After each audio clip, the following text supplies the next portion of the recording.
Welcome back. Let's do business now. And the president of the Chartered Institute of Bankers, Clifford Metal, has called for special incentives for banks and other non-banking institutions that will leverage some percentage of their equity towards agriculture and the industry. He indicated that the institute is worried about the current state of the two sectors. At the annual Bankers Dinner by the Chartered Institute of Bankers, Clifford Metal noted 52 years of training professional bankers has contributed to the growth of the banking and non-banking sector in the country. He observed agriculture and industry need more support for economic growth. A credit guarantee scheme be introduced to cushion banks who extend and expand credit needs to these sectors.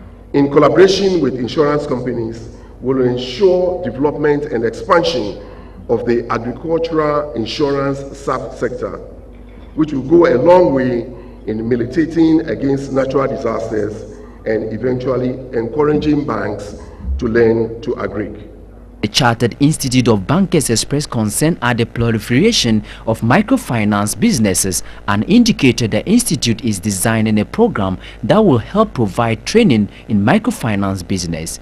Governor of Bank of Ghana, Dr. Henry Kofi Wampa, hinted the central bank will monitor and roll out appropriate measures to stabilize the cedi in 2016.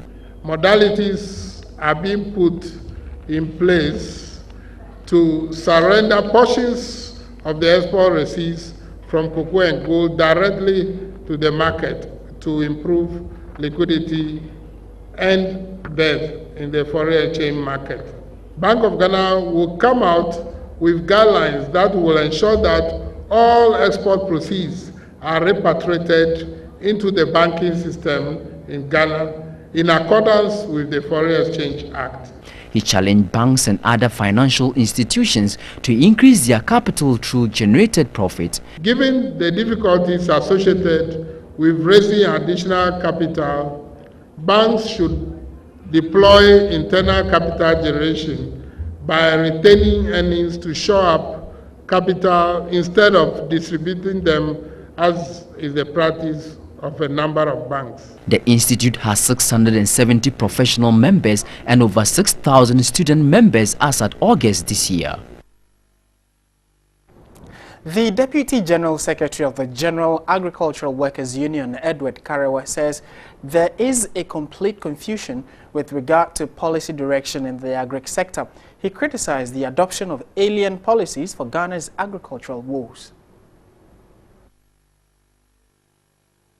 We can also choose to produce to export, knowing very well that this one we don't need it, we have got capacity in it, let's produce and export. That is also acceptable.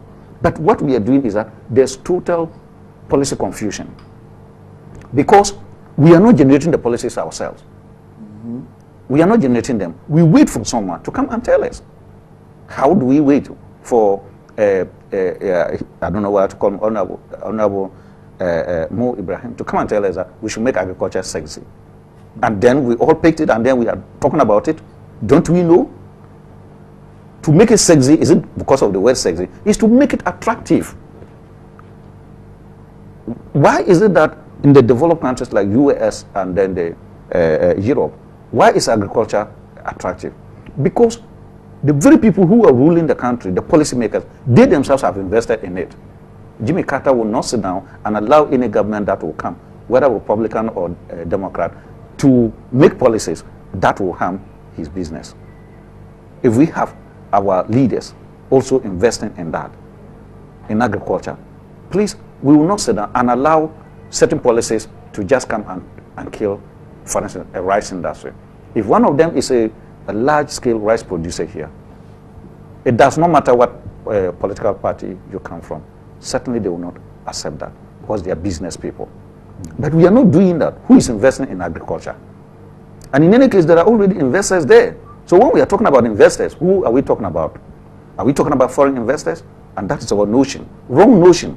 Foreign investors. And when they come, what do? They displace your people and make them workers and pay them slave wages and create indecent work environment for them. Just because of what?